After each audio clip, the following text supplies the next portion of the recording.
All right, welcome everybody. I will go ahead and call the meeting to order at 6:01. Good evening and welcome to the November 23rd, 2021 meeting of the City of San Diego's Commission on Police Practices. This is our monthly open meeting. The next item, it's the purpose of the Commission on Police Practices. Let me read that real quick.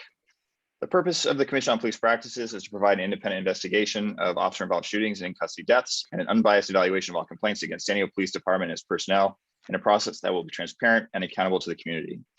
The Commission will also evaluate and review SDPD policies, practices, training, protocols, and represent the community in making recommendations for changes.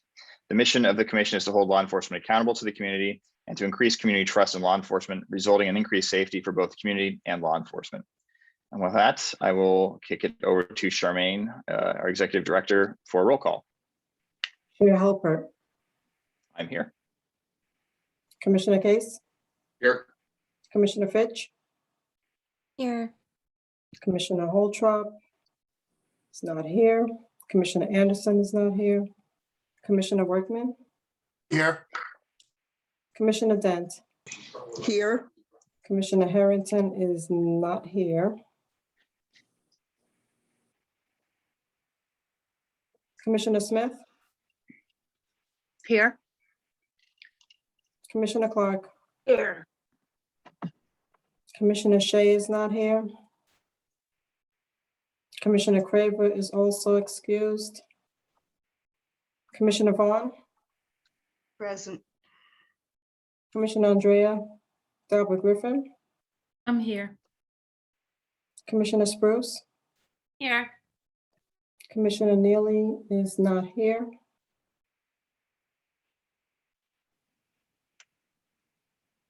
Commissioner Pink is not here either. That completes roll call. Okay, thanks. And with that, our next agenda item is the approval of minutes from our October 26th open session meeting. Does anyone have any edits, revisions, or corrections? And if not, can I get a motion to approve? I move. Thank you, Robin. Is there a second? Second. Second by Nancy. All right, thank you. Charmaine, can you do a vote, please? Sure, hold on 1 second. That was a motion by Robin and a second by Nancy. Commissioner Case. Yes. Commissioner Vaughn. Yes. Commissioner Fitch. I'm going to abstain. I don't believe I was at that meeting, Charmaine. Noted. Thank you. Commissioner Workman. Yes. Commissioner Dent. Yes. Commissioner Spruce. Abstain. I wasn't there.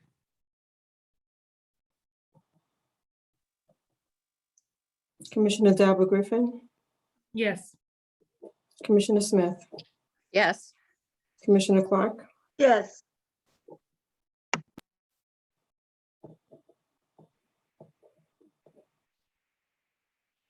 Chair Halpert.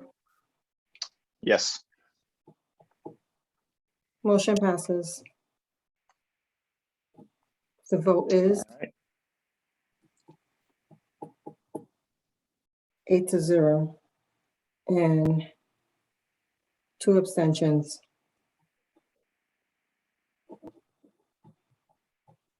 Okay, and our next item is non-agenda public comment. I know we have 2 attendees in the waiting room in the meeting. If you guys have any public comment you'd like to say, go ahead and raise your hand. We can unmute you. And while we're waiting for that, Charmaine, were there any written public comments made and submitted? No written comments received. Okay. And I'm not seeing the attendees raise their hand, so we will move on to our educational topic. So for this month, we asked the Police Department's Internal Affairs Unit to give us a quick kind of an educational overview of the complaint process, Blue Team, which collects a lot of that data, and then also just kind of the documentation that IA uses. So with that, I will kick that over to the Captain of Internal Affairs, Captain Dupree, and I think we also have Lieutenant Schlabowski. Yes. And maybe, yeah, there we go. Okay, Yes. and we also have Lieutenant Saizan. Yeah. Yeah, we have both Lieutenant Sesane and Shabosky who will be giving the presentation. So I'll turn it over to Lieutenant Shabosky. He'll give the first portion and then followed by Lieutenant Sesane. Okay, so I'm going to cover just essentially how the internal affairs complaint process works for the San Diego Police Department. I'm going to give you a very quick a dump on how we do it. It's 23 pages long. It's our policy that covers how complaints are made by members of the public, how we receive those complaints, what's the requirements of forwarding them to appropriate investigative units, and then how we investigate. So I'll basically cover how it's received. So anybody can make a complaint through a variety of means. They can call the police department, they can go to the Commission on Police Practices. We accept complaints by email, by phone, in writing. We accept third-party complaints. We accept anonymous complaints. So there's an entire variety of ways that somebody can receive a complaint. And all this is available on the City of San Diego website or also on the San Diego Police Department website. So essentially, when someone makes a complaint, it's going to be initially dispatched or forwarded to a department supervisor, and that's going to be your typical police sergeant, or it'll come directly to the internal affairs unit. We have some requirements in place that when a complaint is made by a member of the public, we evaluate that complaint. We receive that complaint. We're required by law and policy to do that. And then what the sergeant does is essentially he determines what kind of complaint the person has, whether it's against a specific department member, it's a clarification of policy, whatever else it may be. And then they ultimately have to prepare some type of documentation and then forward that through Blue Team, through their chain of command, and then also through us. So internal affairs, not only do we investigate complaints, but we're also the repository for all complaints made by members of the public. The reason we have those two kind of avenues that Blue Team routes it to is when you have an officer that is in the field and potentially has a complaint made against them, their chain of command, their sergeant, lieutenant, and the captain of that division, it's important that they're included in the process in the sense that they know what's going on with that particular officer and what complaint was made against them and what's the ongoing investigation related to it. And then ultimately that Blue Team is the computer program we use that routes it through their chain of command and then up to the internal affairs unit.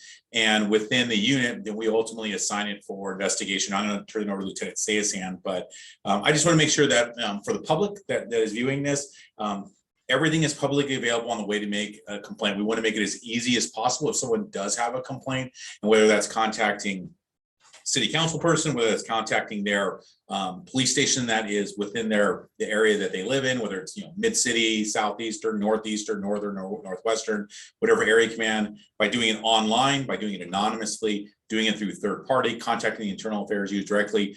We do try to make it easy for people to do it. We want to encourage them that if there's a neglect in police services or they have a complaint, that we can look into that and emphasize transparency and a professional investigation into complaints made by the public. So with that, I'm going to turn over to Lieutenant Sayasan.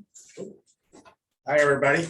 So as far as the complaint process goes on how we handle or what we do with the complaint once we get it, it's parted out into two categories. Category 1 complaints, which are more serious complaints like arrest, search, discrimination. That would be category 1 complaints that the internal affairs unit sergeants would generally investigate. If we look at the complaint and then it's any category, the other categories, category 2 complaints, which is like your service, your procedure, your courtesy complaints. Those get sent back to the command for the supervisors at the command to handle and do the investigation. As far as category 2 complaints goes, the command staff or the sergeant usually has 60 days to investigate that complaint, get it back to internal affairs, and then of course we turn around and give it to the Commission on Police Practices to review the investigation. As far as the category 1 complaint goes, we our investigators up at Internal Affairs have up to 90 days to investigate those complaints. When we do our investigation, it's a thorough investigation where we're talking to all the complainants, all the witnesses involved, all the officers present during that incident. We'll look at all the BWC footage as well as any other surveillance footage around that area where it happened, or any other videos that could be taken by like a community member out there. We ask for all that information so that we can look at the investigation as a whole and to see what the proper outcome will come for that investigation. As far as the outcome goes, they can be there's 4 outcomes. There's a outcome of exoneration, meaning that whatever the officer did, the action that happened, it was within policy. So that's going to be exonerated. There's a unfounded allegation or unfounded not allegation, sorry, finding, thanks, Cal, unfounded finding where basically whatever that was alleged, we looked at it through our investigation that it didn't occur, okay? And then there's a sustained allegation, which is it's going to be a violation of our department policy for the public. So if the officer actions or what he or she did during that investigation turn out that they violate department policy, it's going to be a sustained finding. There's going to be a not sustained finding, which is kind of hard usually nowadays with body worn cameras. Usually a lot of the contact between the officers and the citizens are captured on some sort of body worn camera or or a lot of times also video camera footage from citizens out there. And we're able to come to a finding one way or another, whether it be either exonerated or unfounded or sustained. Your not sustained finding is when we don't have any proof one way or the other to either prove or disprove whether the allegation occurred. So like I said, a lot of times now with the technology nowadays, we're able to come to a finding. So that's good.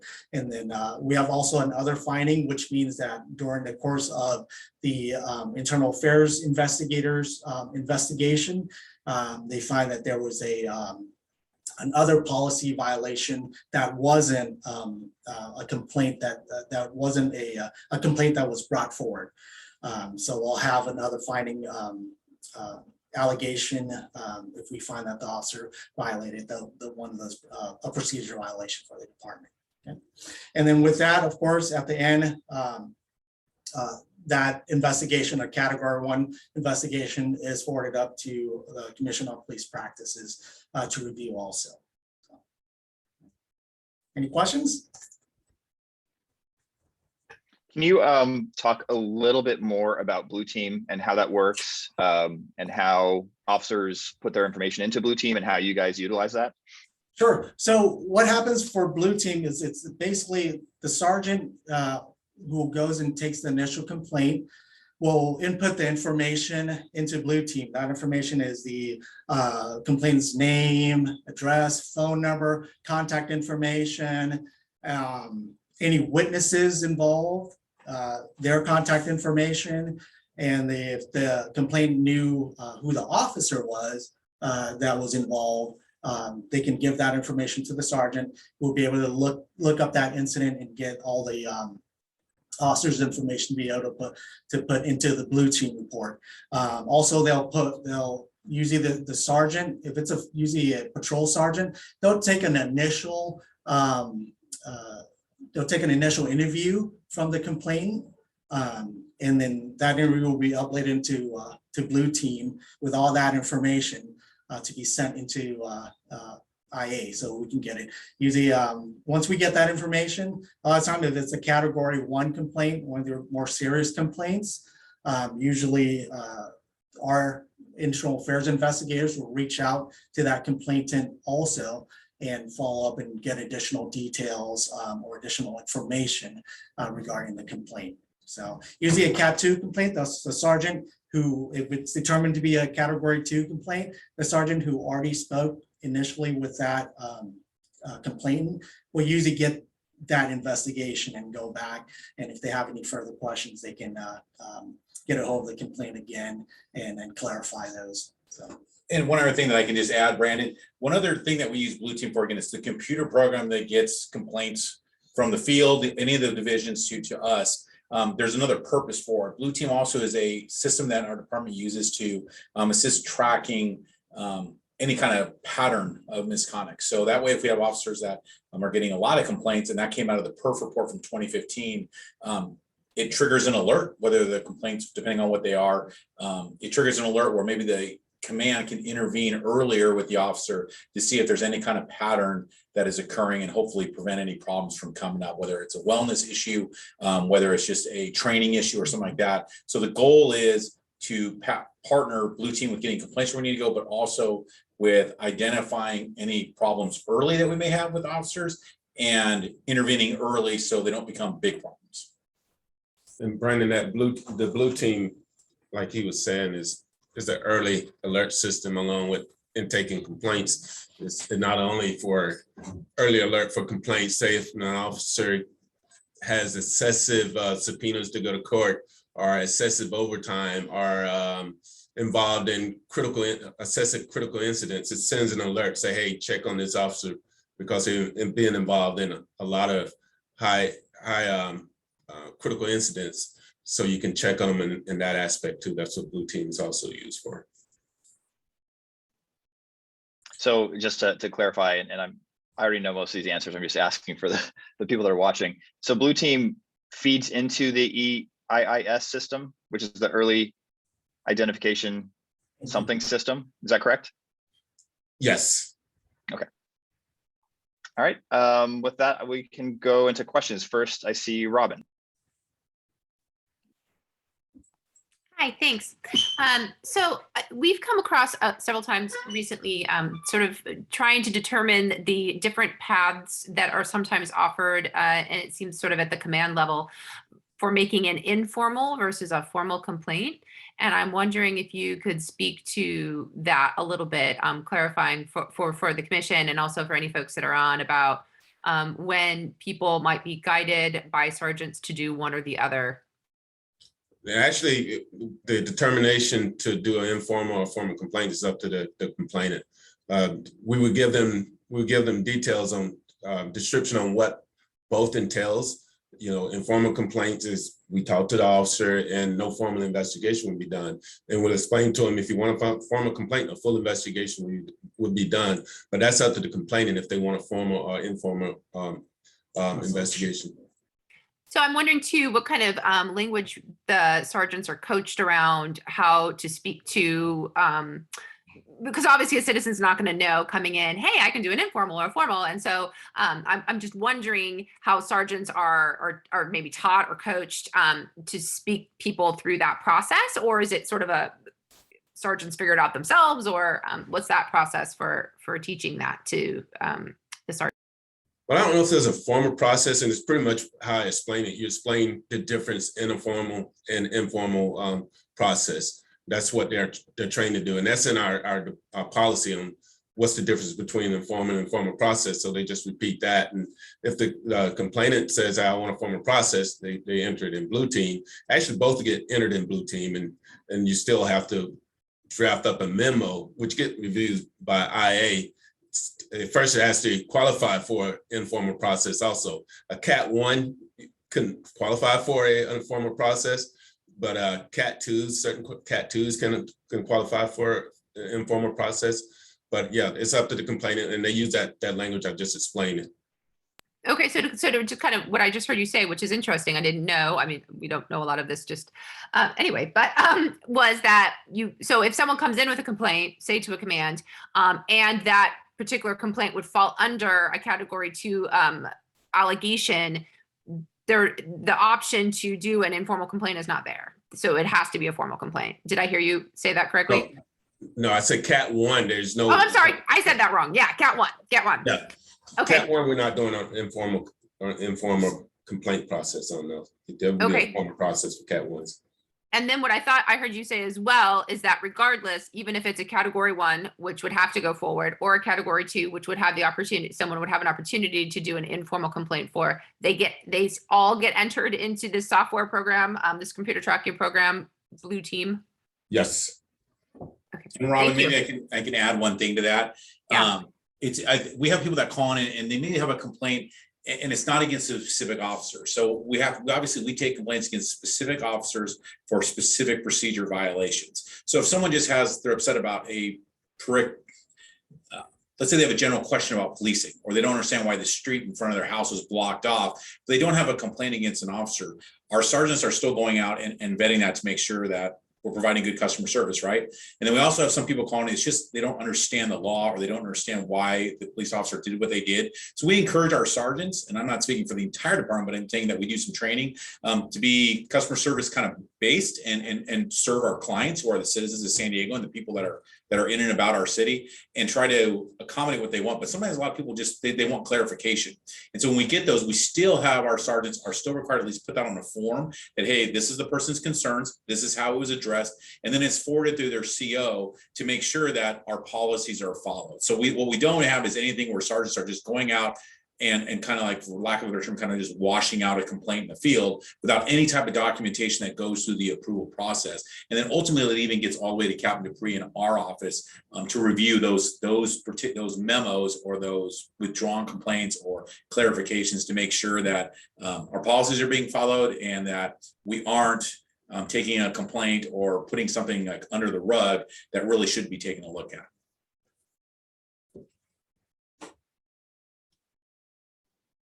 And then Robin, just to add to that is mostly for the public, is a community member does not have to know the name of an officer if they're going to file a complaint. You can basically say at this date and time, or this incident or this address, you know, an unknown officer did X, and then during that complaint process, internal affairs can figure out who showed up to a scene or a call. So sometimes community members say like, well, I don't know who the officer was, so I don't know who to complain against. You don't have to know the name of the officer if you're going to file a complaint. They can figure that out based on their call logs and who responded to an incident.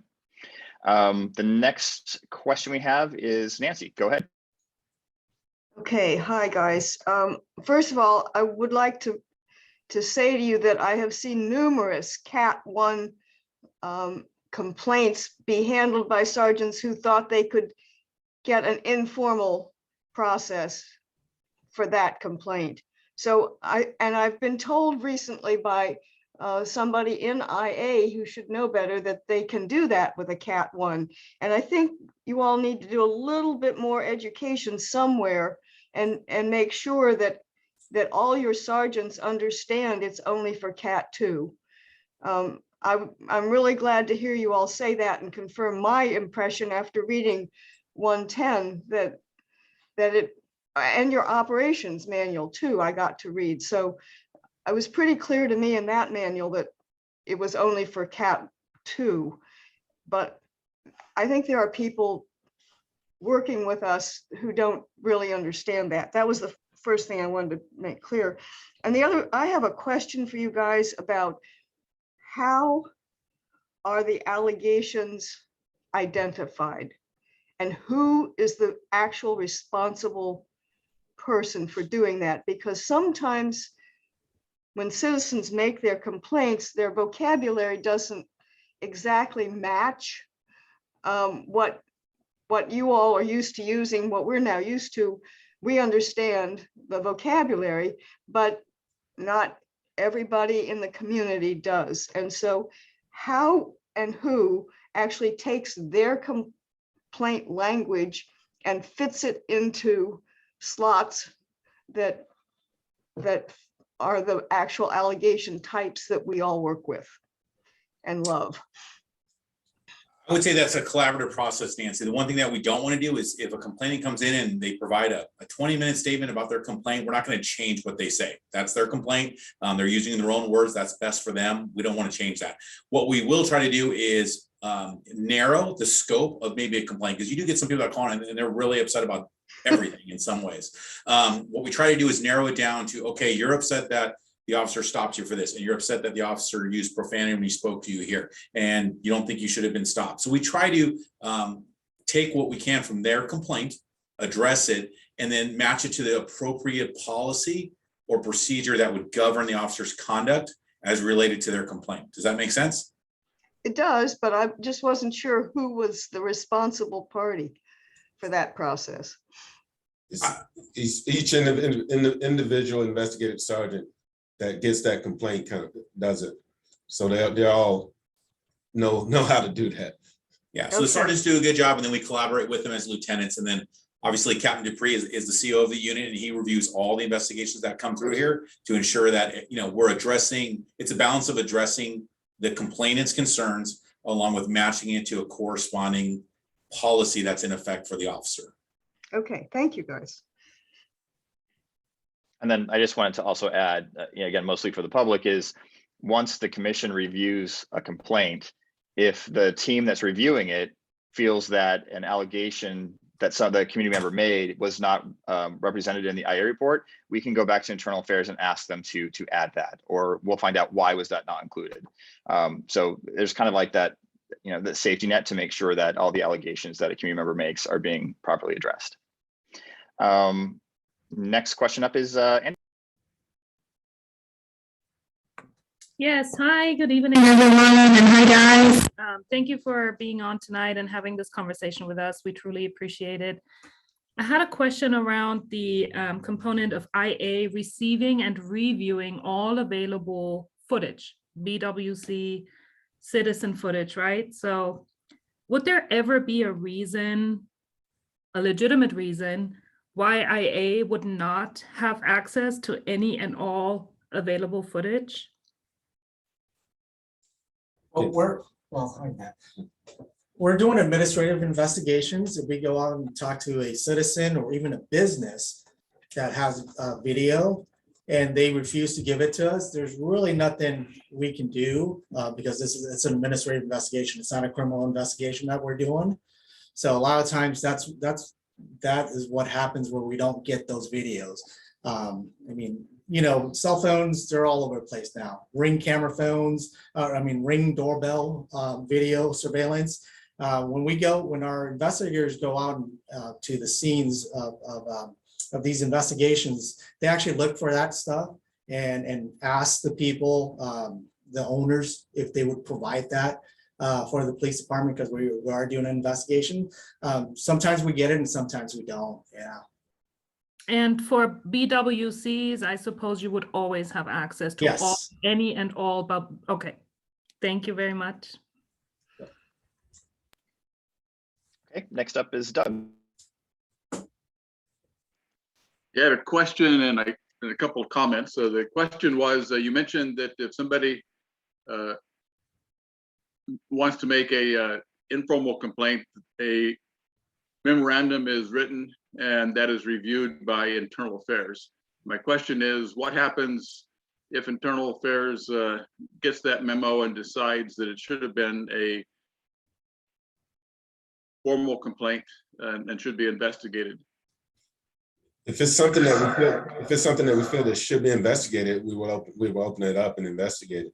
Now, the issue you may run into is some POBAR issues when it comes to talking to the officer and disciplining the officer in some aspect. But we still, if it's something that should have been investigated by internal affairs, because say it was a Cat 1 force or something like that that shouldn't have been memoed out or been informal, we will investigate it. Okay, and then secondly, I'd like to validate what Nancy was saying with regard to internal affairs sergeants telling people they can make Category 1 complaints informal. I can recall numerous, actually, interviews where the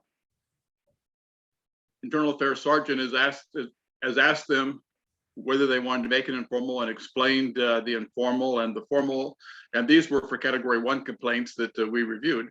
And if it was a Category 1 complaint, they should not have been having that discussion. In fact, I recall on a couple of occasions, and I think one was a discussion with Nancy, I was actually impressed by how the sergeant explained the difference and how the sergeant didn't put any pressure on the person to go one way or another. But I was unaware of the fact that they should never have had that discussion because it was a Category 1 complaint. So it's not a one-time thing. And I think that perhaps there needs to be a bit better training in the department. I wasn't aware of that.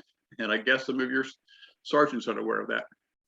And then my other comment is also related to what Nancy said, or a question that he had is that, or maybe it was Brandon's question, whoever made the comment, oftentimes what the complainant complains about doesn't fit neatly into a box or doesn't fit into the box that the sergeant puts it into. The better investigators that I've seen do a really good job in their interviews with the complainant at the end of the interview of restating very specifically. So I hear you have 4 complaints or 3 complaints, and then specifying very clearly what they are and asking them, is that correct? And then asking, is there anything else you want to add?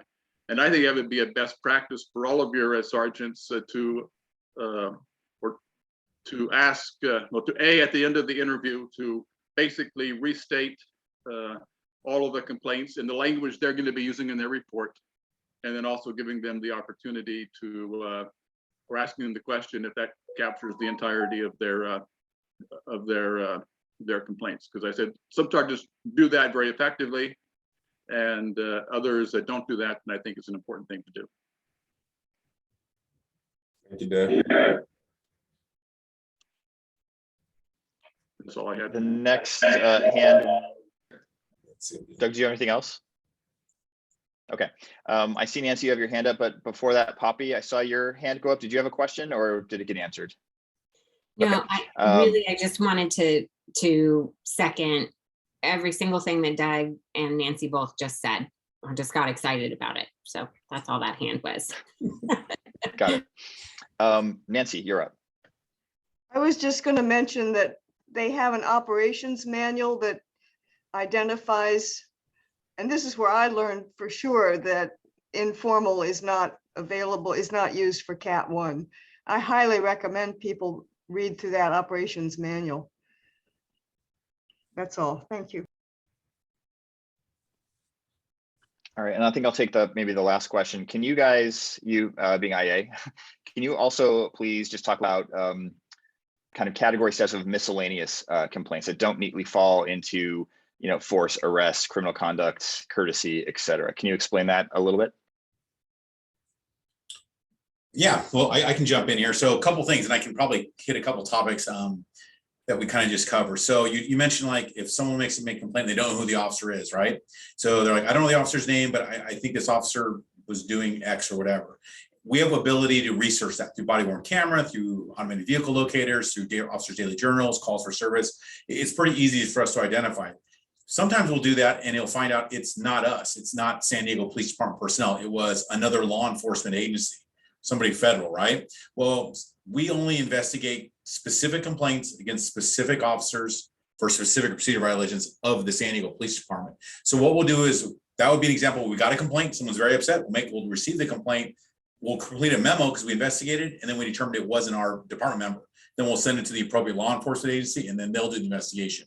But there has to be a trail on how that investigation started. On those same lines, we'll have some people that call in and they don't have a complaint against a specific officer. Well, for us to do an investigation, we need to have a subject officer. We can't just do one other than that. We might have a community concern that we can bring forward that might be more appropriately go to the CO. So when we talk about a miscellaneous memo, well, a person calls in and they're unhappy that officers aren't doing enough speed enforcement in their neighborhood because people drive up and down the street too fast. And they're just upset that the police department's not doing enough, or they're upset about response time. Well, there's not a complaint against a specific officer for a specific procedure violation, but the sergeant will receive that complaint. He'll document it in a memo, and then lets the CO of the command know, hey, we have a citizen that's upset about speeding on 123 Apple Street. And then maybe they can coordinate with traffic division or coordinate with their own officers by doing extra enforcement in that area. So we're resolving that complaint without actually making a formal investigation against a specific person, if that makes sense. So that's kind of the MISS process. One of the things that Doug brought up, I just kind of want to circle back. Yes, we do not informalize Category 1 complaints, but I will say sometimes the sergeant needs to determine what they have. So for example, let's say somebody's leaving Petco Park, 42,000 people leave there, and there's a street robbery, and an officer stops somebody in a Padre jersey because that's a suspect, it's his description, and briefly has a conversation with them. And the person's upset because they were just leaving to go home, and they call in a complaint. And when they find out that actually they match the suspect description, the officer didn't put him in handcuffs, they didn't use force, they didn't like put him on the ground, anything like that. But there's a brief, technically a detention, which is the Category 1. The person's explained to them and they don't want to make a complaint. They're like, oh, I understand now, that makes sense to me. The officer was fine, he didn't use any force, there was nothing occurred that, and it explained to them. Well, that might be something that does become a memo, because although it started off as a Category 1 through a simple conversation and a simple just kind of research of the facts that were involved, this person's complaint was completely resolved. And I will say that when we do that, they're always recorded as long as the person agrees to it. That's actually our policy so it's memorialized that the sergeants aren't, just getting rid of a complaint without really thoroughly investigating. But there can be certain instances on a Cat 1 like that might start as that, but after depending on what the complainant wants, that it resolves in a different way than a full formal investigation by internal affairs, because we were able to clarify what occurred. So I just wanted to touch base on that. And then Doug, I know what you're saying. I actually, when I was a sergeant here, both Lieutenant Zayas and if you remember, I think we did our interviews that way. We kind of ended at the end and clarified. I will make sure we pass that along. We do have a couple of new sergeants in the unit, just to make sure that we clarify those complaints as best we can at the end of the phone call. I do agree with you. I think that's a very good practice. Sometimes it doesn't happen because the complainant just wants to end the conversation and they're upset and they hang up or whatever. But I do think it's a good practice to do that because I think it makes it better for everybody involved. Got it. Thanks. Any last questions from commissioners? Okay, I'm not seeing anything. Our team at Internal Affairs, thanks for doing that presentation for us. I think it's not only helpful for us as a refresher, but I think it's also helpful for the community to kind of get a better understanding of that. So thank you very much for your time and your presentation on that one. You're welcome.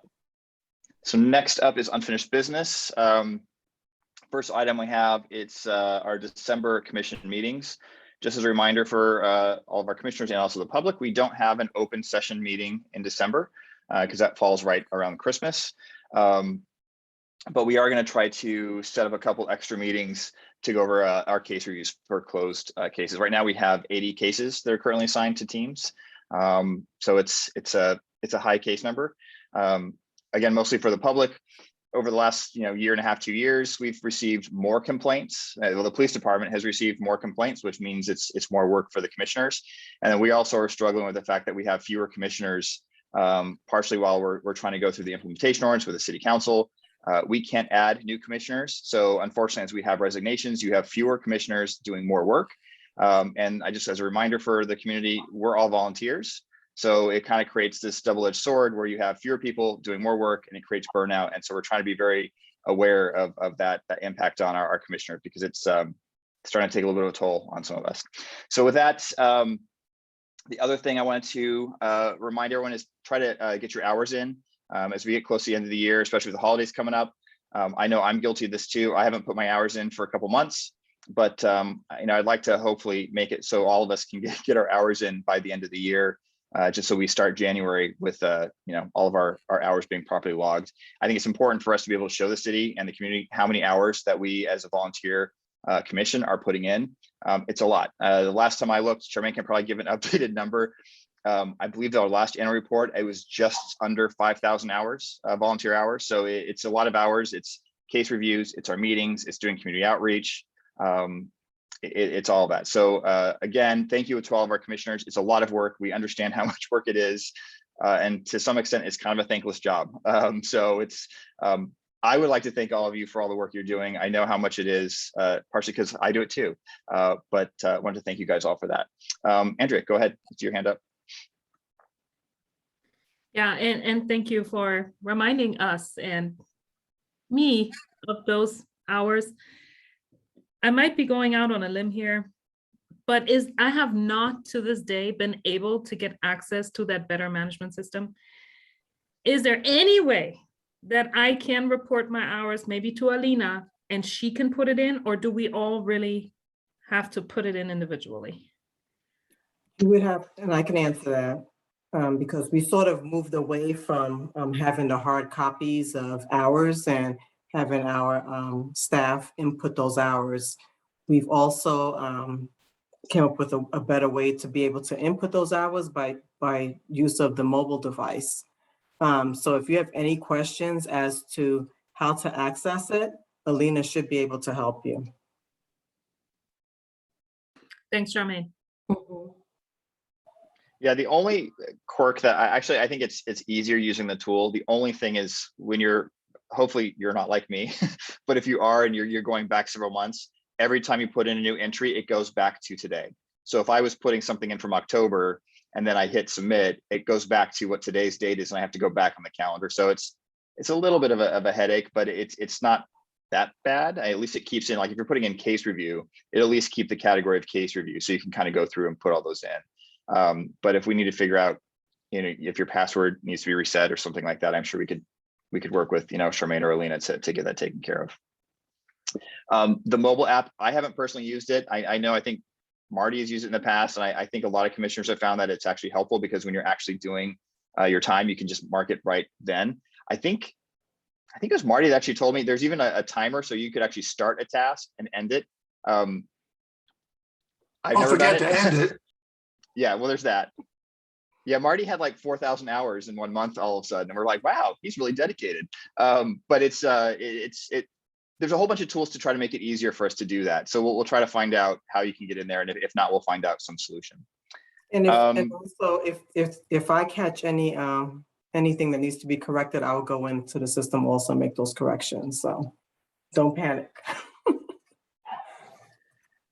Going over case review. So discipline cases. I know several teams had some discipline memos rather, for them to review, and that way we can present it at our next closed meetings. Once you're done reviewing those, if you have any questions and you want to maybe have a discussion with the captain that assigned that discipline, let Charmaine or myself know, and then we'll let the executive chief know, and then he can help coordinate a meeting with that captain. So if we feel the discipline wasn't correct, or we want to know why they came up with the discipline they did, we can have that meeting if we feel that's appropriate. Charmaine, go ahead. Yes, because this week is a short week, when should our next closed meeting take place? Let me look at the calendar real quick. We only have one Cat 2 that's ready to go. That's a Team 2 case. And I would have to get the agenda in place Thursday, which is Thanksgiving. So. Yeah, I think we should probably skip it on the 30th. Okay. And then I think we should just hold our next closed session on the first Tuesday of December, which would be the 7th. I think that gives us some time to be able to actually enjoy the holidays and not be doing case reviews over the weekend. But also we can make sure we have enough cases for us to be able to meet. So unless anyone on the commission feels there's cases that we need to put on the agenda for a meeting next Tuesday, the 30th, I would propose let's just hold off until Tuesday, the 7th. I'm seeing some nodding heads, so I think we're good on that.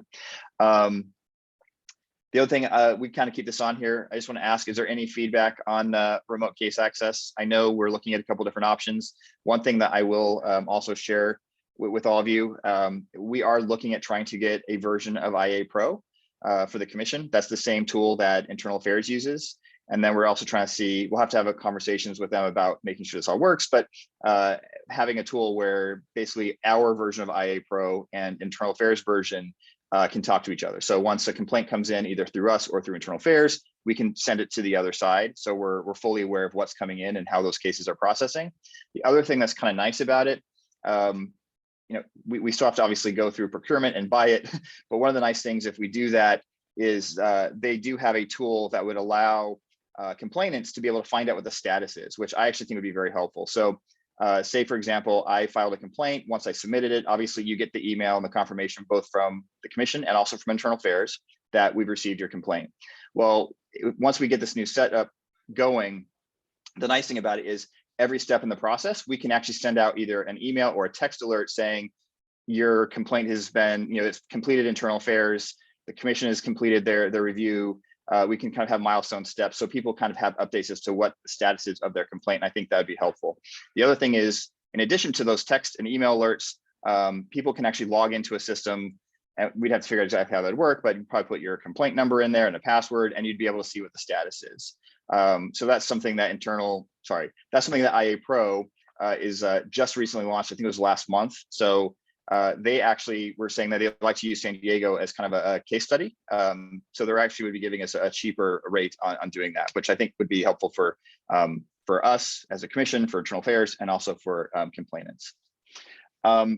With that, that was a little long-winded. Does anyone have any comments on case review, remote access, anything like that? Okay. And then kind of this is always on there as a reminder, we do have the ability to go into Internal Affairs on a weekend.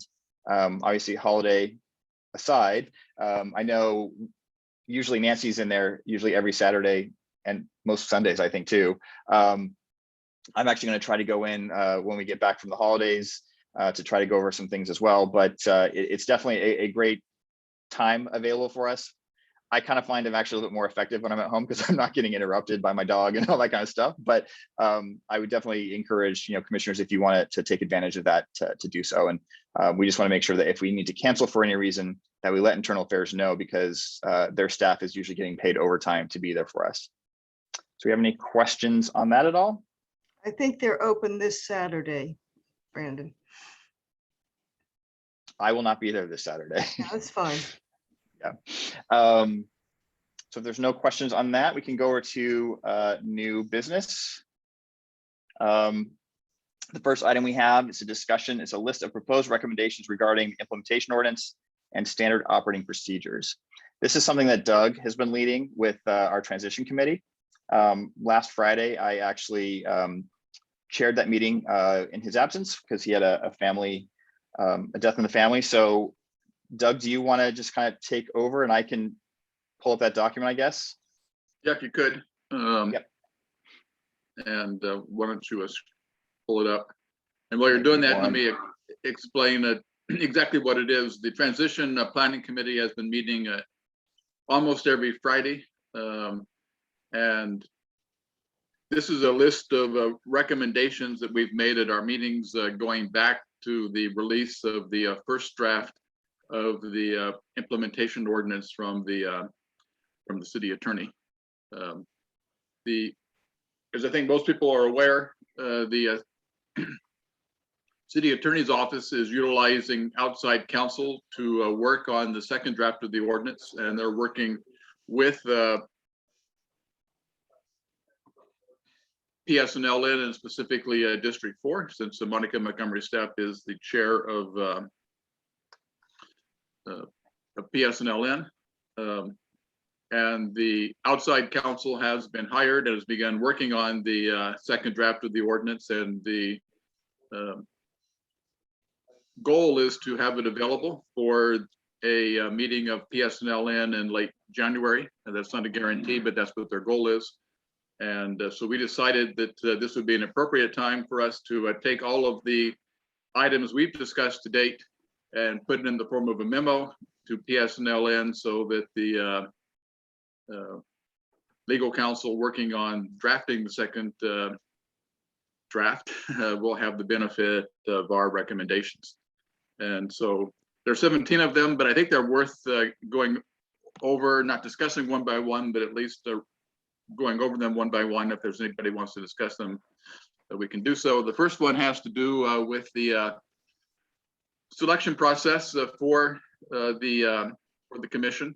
By the way, there's a word missing in the first sentence, and it says, well, the city council appoints commissioners, the selection process for the independent commission, there should be a word should there. So yeah, there you go. Should be non-political and community driven, which is one of the big things that the community has been adamant about. In our discussions with District 4 and other members of PSNLN, there seems to be a reluctance to delegate the authority, if you will, to make the selections. But there doesn't seem to be an objection to the commission making nominations. And so our recommendation is that the ordinance specifically say that the commission can make nominations. And then we discussed how we believe that nominating process should work. And we recommend that it be a committee of the commission, and this would be something we put into the commission's bylaws, not the implementation ordinance. And it would be comprised of 9 persons. 3 of them would be current or former commission members, and the other 6 would be community members to be chosen from. And we have well,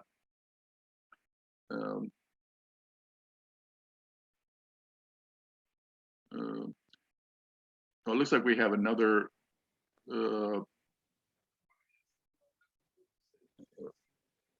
typo. It should be 6 community members chosen by the commission. I think it should be a colon after that, after commission, and rather than a parentheses before the 2. Anyway, so it should be 2 academic professionals who specialize in policing, criminal justice, and or civil rights, and 4 from community nonprofit organizations who are involved in various fields, including specific seats for experts in racial and identity profiling, and that none of the nominations committee should be members of or should be associated with law enforcement. And so that's our first recommendation. And we spent a lot of time talking about that, and also spent quite a bit of time, like 3 meetings actually, discussing the second one, which was our recommendation for the composition. As you recall, the first draft, which was matched our recommendation, was that it be 25 members, 2 of which are youth members. But in the first draft, they were all designated seats.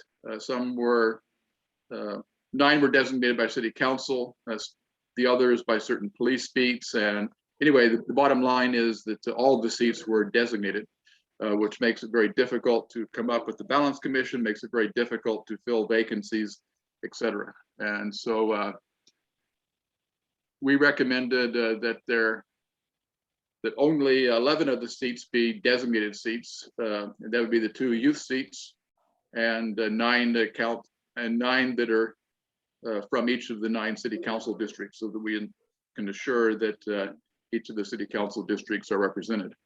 And then for the other 14, as vacancies arise, because initially there will be 23, there'll be 25 people appointed, and then from that, as vacancies arise, we believe that the nomination process should look at the following, with priority being given to individuals residing in areas, i.e. police beats, with the highest number of complaints of excessive force, complaints of discrimination and/or warrantless stops and searches. Or 2, individuals and/or family members of individuals who have had prior adverse interactions with law enforcement, and/or 3, individuals with experience or expertise in addiction treatment, unhoused community service. There should be a comma there, yeah. Immigration or migrant services, mental health, criminal justice, and/or social work.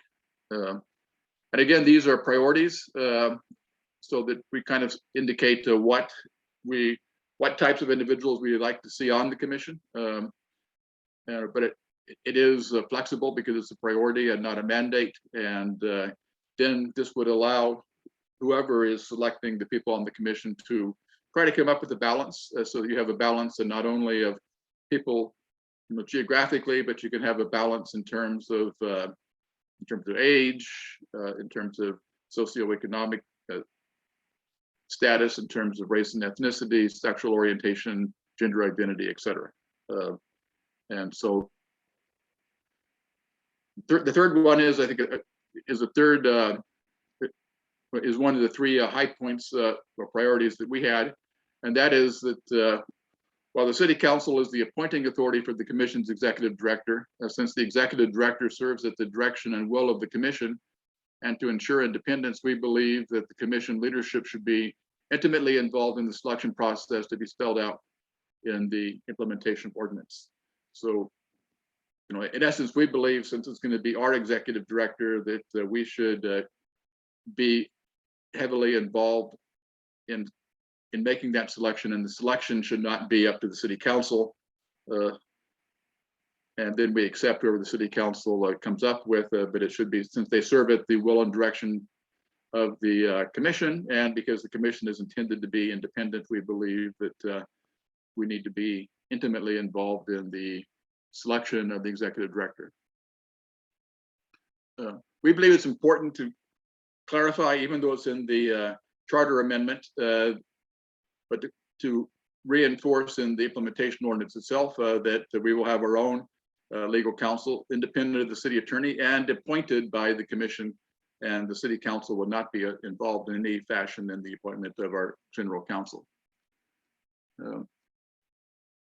The current implementation ordinance doesn't reference the standard operating procedures, and although the city council recognized the standard operating procedures. In fact, they approved the interim standard operating procedures, but there's no reference to that in the in the implementation ordinance itself, there is a reference in the charter amendment to rules and procedures, and we would like for the charter amendment to say that the rules and procedures are the standard operating procedures, and also specifically authorize the commission to establish its own bylaws and internal policies. And both of those things were done in the implementation ordinance for Measure G. I'm not quite sure why they weren't included implementation ordinance for Measure B, but we think that they should. And then that brings us up to the issue of the standard operating procedures. And the standard operating procedures are procedures that are adopted by the city council and also are subject to a meet and confer, but they don't have, they're not part of the ordinance itself. And so in other words, standard operating procedures are intended to be more flexible so you can amend them without having to go through the rigid process of amending an ordinance.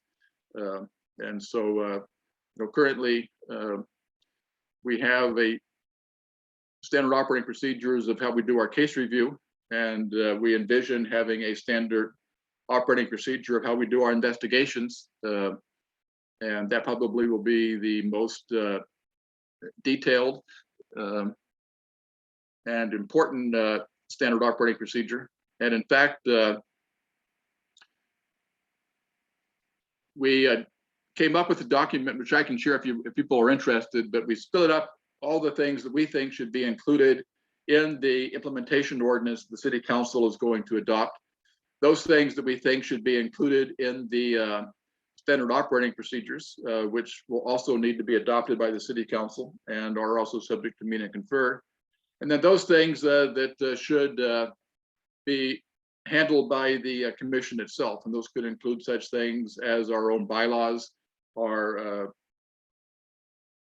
memorandum of understanding with the police department in terms of how we share records and all those types of things. And so we developed this chart, which we can include. And again, if anybody's interested, I can share my screen and show it tonight. But the intent is to share that chart as an attachment to this document. The next one has to do with well,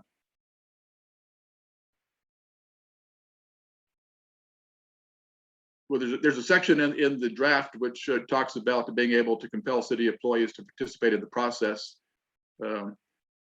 As we put in our previous memo to the city council, we think that should also be that they are required to attend and be fully responsive, not just attend and say, I'm not going to say anything. And so they don't have a Fifth Amendment right in investigations because it's not a criminal investigation.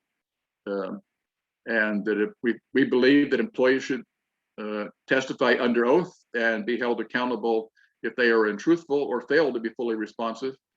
And since Measure B explicitly gives the commission subpoena power, we believe that failure to appear should be handled in the same way. And an individual who is untruthful or fails to respond to a subpoena should be referred to the Superior Court, to a Superior Court judge for adjudication. The next one is that we believe there should be a definition of records to make sure that it's broad enough. There's in the first draft of the ordinance, there's a list of words that are defined, but records is not one of them, and we would like to see it defined to make sure that it's defined broadly. And we believe that the record section should apply to all city departments, not just the police department, and that it should state that the records are to be in an unredacted state unless they're required to be so by law. And that the section should specifically state that disciplinary records of police officers shall be available to the commission unless it's prohibited by state or federal law. The next one is also important, that the implementation ordinance should specifically authorize the commission's investigators to participate in the initial walkthrough by SDPD and other investigatory agencies for officer-involved shootings, because there's some shootings that are now going to be investigated by the state attorney general's office. And most items relating to investigations would be included in the standard operating procedures for investigations, but we believe that this is critically important and should be included in the actual ordinance itself. The first draft includes a definition of investigations and investigatory proceedings, but we preferred the definitions which were much more explicit that were in the draft ordinance, which sometimes referred to as the voters ordinance that was drafted by San Diegans for Justice. So we liked their definition for those two words rather than what was in the first draft. We believe that the police chief should be required to respond or should be required that word, and Brandon, we probably need to fix that sentence. It says the police chief should be required to respond maybe by making or with, maybe to make or to respond. To make out, delete to make and change that to with, should be required to respond with a written substantive, well, now we got response, so should be required to go back and change the word respond to make. Should be required to make a written substantive response to discipline recommendation.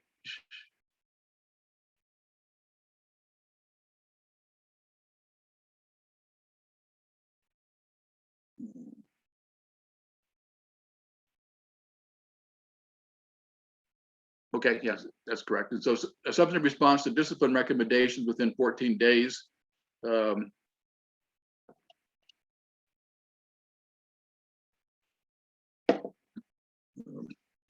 And a written substantive response to policy and procedure recommendations within 16 days. I'm thinking maybe we should also include in that one, not just discipline recommendation, but recommendations regarding findings. I was just going to ask about that, Doug. Perfect. Yeah, I think that was an oversight on my part. So it should be to discipline and maybe it was a response to findings regarding or to recommendations regarding findings, discipline recommendations, and discipline recommendations. So what did you want to say here? I'm sorry, we were going back and Should be forth. required to make a written substantive response to about recommendations regarding findings and discipline. And then take out the second discipline and recommendations. I take out the word discipline recommendations. Well, we don't have discipline in there already. Oh, yeah, no, response to or recommendations regarding findings and discipline, right? And then take out the word recommendations. Okay, so within 14 days. So we, in other words, we think that those should only require 14 days, but policy recommendations should, may require a longer period of time because it may require some research and going through their legal counsel and so forth. The commission would like to see a whistleblower section similar to that was proposed by the San Diegans for Justice and their draft of the ordinance. And that's something that the city council specifically mentioned when they referred the first draft to the city attorney. They indicated they'd like to see a whistleblower section. The implementation ordinance should authorize the commission to make recommendations to the city council and or the mayor regarding taking a position on the local, state,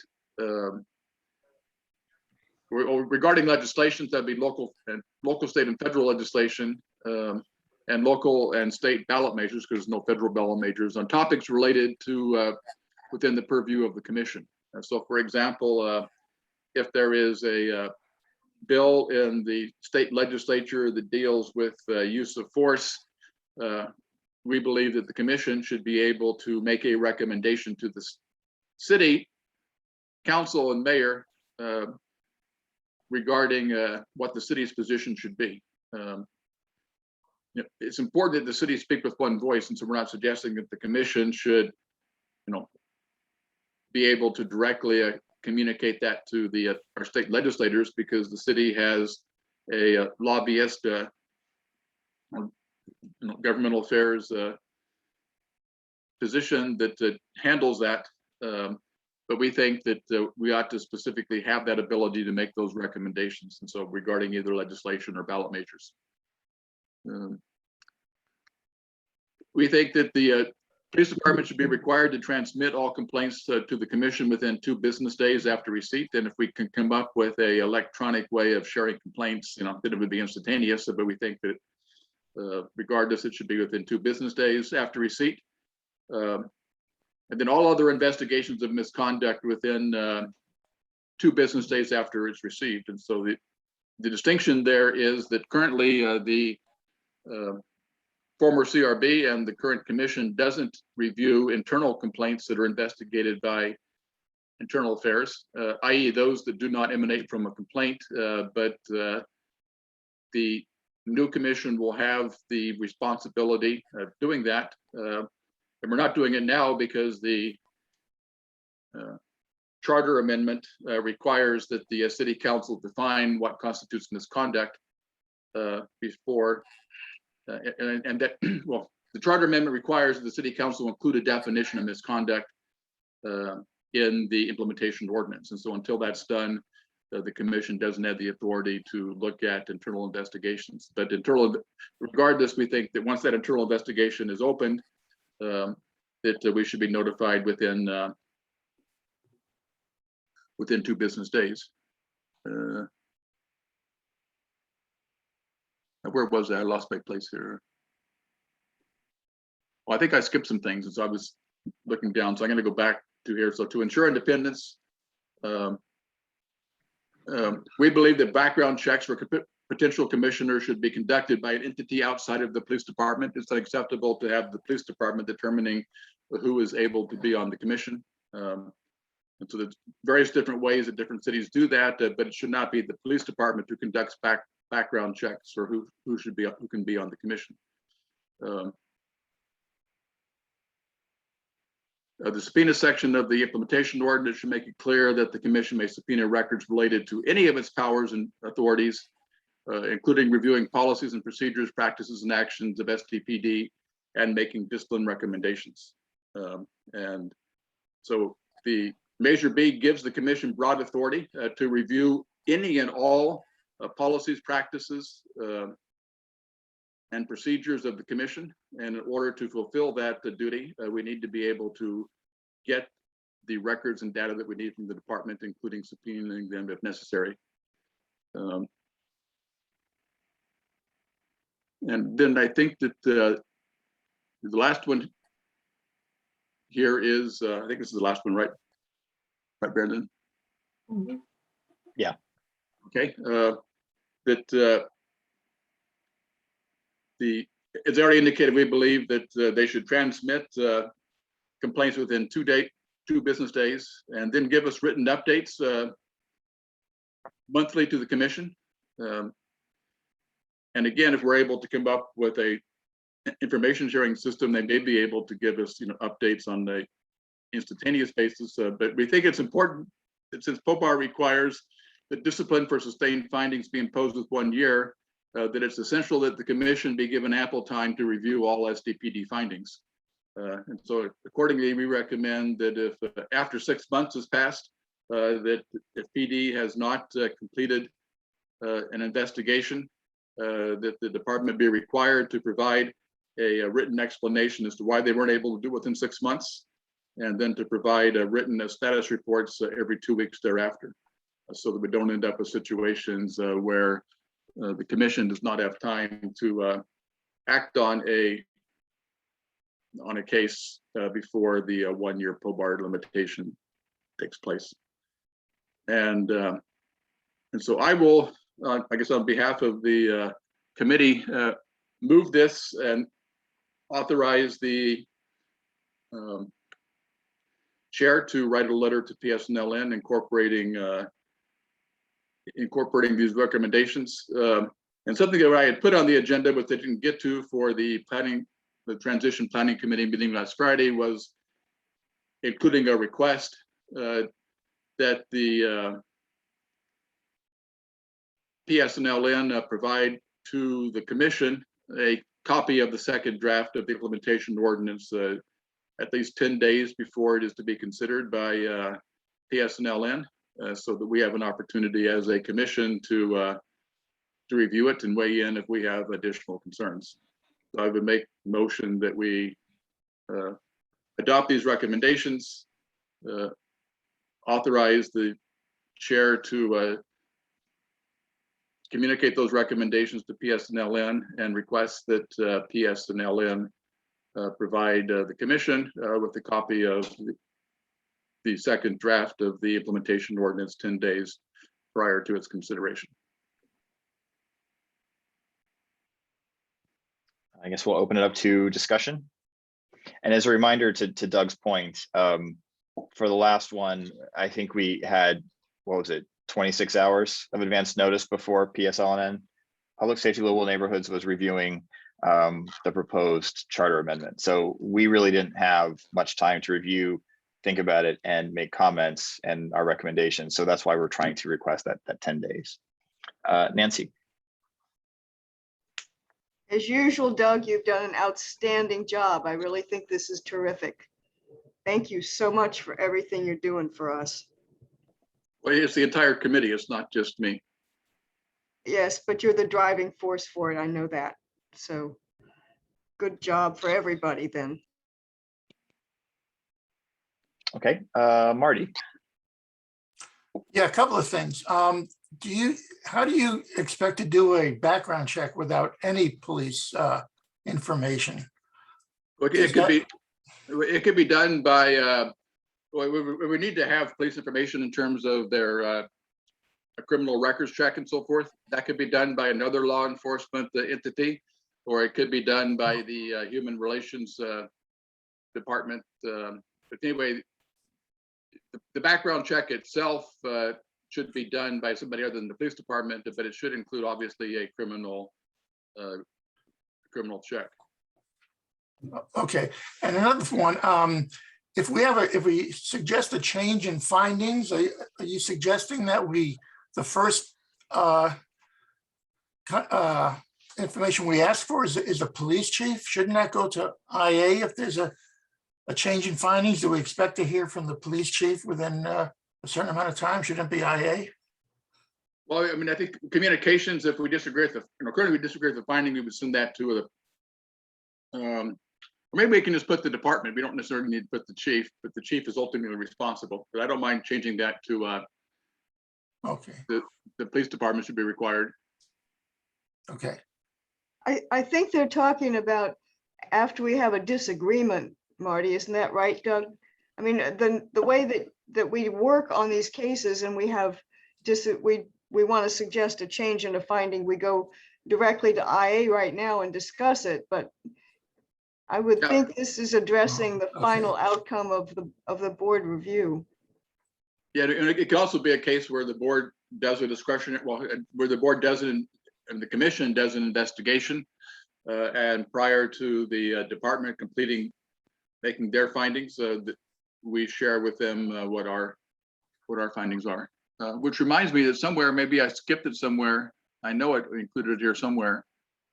Can you scroll up a little bit? Maybe I didn't read it. Maybe I skipped over it. But I know that.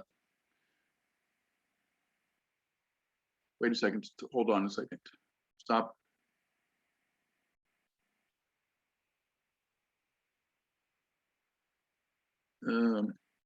Scroll down a little bit.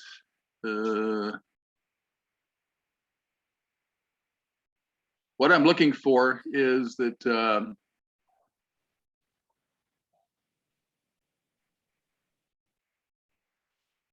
I thought we had a recommendation, and see if you can find it in this list here, Brandon, that the commission be able, when we do our own investigations, if we find things that we believe are not within policy, that we be able, that our investigators should be able to add other findings, just like IA investigators can.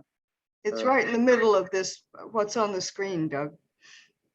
Okay. Conducting its investigations of complaints The commission's investigators should be authorized to add other Okay. findings right there.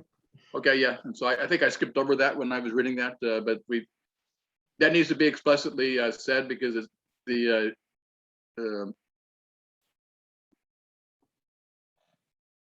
charter amendment is silent on that, and that has been an issue in some other cities.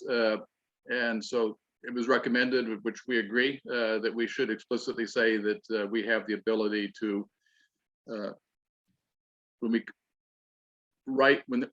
when we conduct our own investigations and complete our own investigation report, that if we believe there are other violations of SDPD policy, we can investigate those and include those in our report.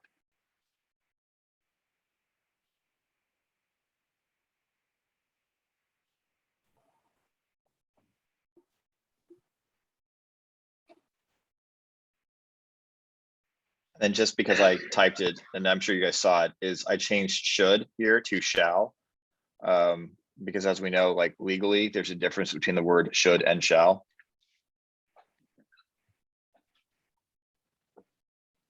I just wanted, since I typed it while we had it on the screen, I just wanted to let everyone know I made that change. Are there any other comments, questions? Anything like that? If not, there's a motion from Doug to approve. This officially came from a subcommittee, so we don't officially need a second, but I know this is a little I'll make it. different of an issue, so I was gonna say second would be great. So I have You can have it, Nancy. Thank you. perfect with that. So the motion we had in the agenda was a motion to approve the proposed recommendations regarding the implementation ordinance and standard operating procedures, and to submit the list of recommendations to Public Safety and Livable Neighborhoods Committee and City Council for consideration. I, as chair, will draft a memo addressing that. The other thing, Doug, wanted to add, sorry, I'm totally forgetting what you wanted to add a second item on there that we didn't have. Yeah, what was that again? Yeah, the list references the map of the chart of the implementation, well, what goes into implementation ordinance, what goes into the standard operating procedures, and what goes into the commission's internal documents. And I think it says see attached, or has the word attached there, as we need to make sure that we attached it. Yeah, it's right there, attached. And but we just because I forgot to tell Charmaine to include it with the meeting documents, but we want to make sure that we include it. Okay. And Charmaine, I see your hands up. Yes, I just had a question regarding the last item. Last sentence that says, we recommend that if SDPD has not completed an investigation within 6 months, the department should be required to provide a written explanation. So that's 6 months, that covers like with legal review as well as the sign off by SDPD's leadership. Is that correct? So I think that's a good point. Maybe we should say has not completed an investigation and transmitted it to the commission. Yeah, you're right, because sometimes they complete it, but it has to go through their legal review. And so what we're talking about is we think that we should get a copy within 6 months so we can begin reviewing it, so that we can complete our review in enough time for us to have any impact before discipline needs to be imposed if there's a sustained finding. So that's a good catch, Charmaine. Okay, with that, we'll say that's a friendly amendment. Doug, you still, obviously, since you were the one that made the Yeah, comment, I'm assuming you still approve. Nancy, do you still approve as a second? Yes. Perfect. Charmaine, can you go for a vote, please? Commissioner Case, Yes. Commissioner Vaughn, Yes. Commissioner Fitch, Yes. Commissioner Workman, Yes. Commissioner Dent, Yes. Commissioner Spruce, Yes. Commissioner Delbert Griffin, Yes. Commissioner Smith, Yes. Commissioner Clark, Yes. thank you. Chair Hilbert, I'll vote yes.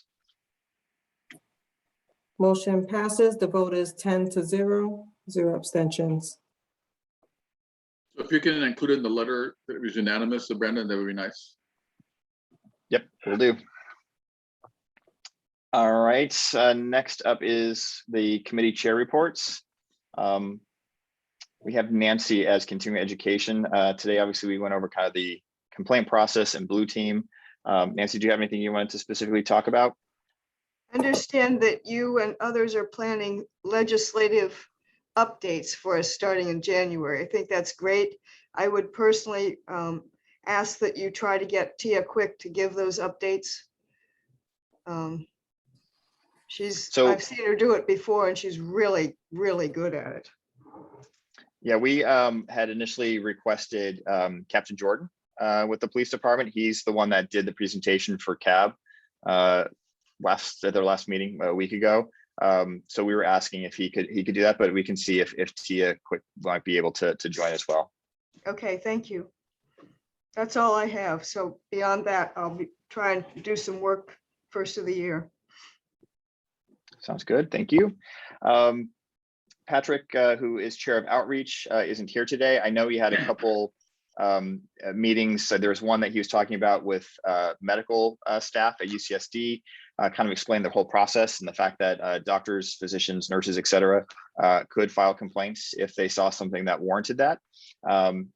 He can probably explain it much better. He talked about it a little bit at the transition committee before actually as we were getting started. So he can talk about that the next time we have our meeting. Rules committee, Doug, do you want to touch base on the streamlined team reports? Yeah, at our last open meeting, we authorized a trial run of doing a streamlined case reports and putting the full IA report in our meeting folder. So if members reading the report needed further details, they could look at that in advance. And the plan was to have three of us write up reports using the streamlined format. And I submitted one I wrote one last week that included that. I think Brandon, I don't think you've done one yet. Not yet. And I think Diana, was your report last week in that new format or not? Yes, it was. Yes. Yeah, I thought that it was. And so I guess we could maybe, is there any feedback? I found it, I can say, I saved quite a bit of time by writing it that way. And as I indicated when I present my report, maybe I put a little bit more detail, but it's up to the team itself to decide how much detail they want to include. The streamlined reports should be similar to category 2 write-ups, and perhaps with a little bit more detail, but not a whole lot more detail. But again, the teams can go into more detail when they give their verbal report. What we're trying to do is just to save some time in writing the written reports, and so. I don't know, maybe we get some feedback of whether or not based on the one that I did and that Diana did last week, whether we think that we ought to proceed with sharing that template with everybody. And if so, the rules committee can finalize the template and we can, at our January meeting, adopt the new template. So feedback on how people thought that it went. Nancy, you have your hand up. Go ahead. So I still think the front of the report should list all the characters and not just the complainant and the subject officers, Doug. I really think it's important for up front to see who all's involved. And the other thing is, I really object to the idea that IA's report is what we use as a basis for getting more details, because a lot of times it's IA's report that really isn't representing the situation properly. So I worry about us tying ourselves to their report. That's all. No, but again, we have the ability to give to add whatever we want to verbally, just additional details. And what would have taken a lot of time in my report would be to write out all the information regarding this 18 witness officers who were present, and their ages and length of service, and height and weight and so forth were totally irrelevant to the case. And so that's kind of what I mean by streamlining, is making sure that our reports include all of the essential information, and that if somebody finds that it had a question regarding a what somebody said in an interview and so forth, they can go and read the IA report to get more information there.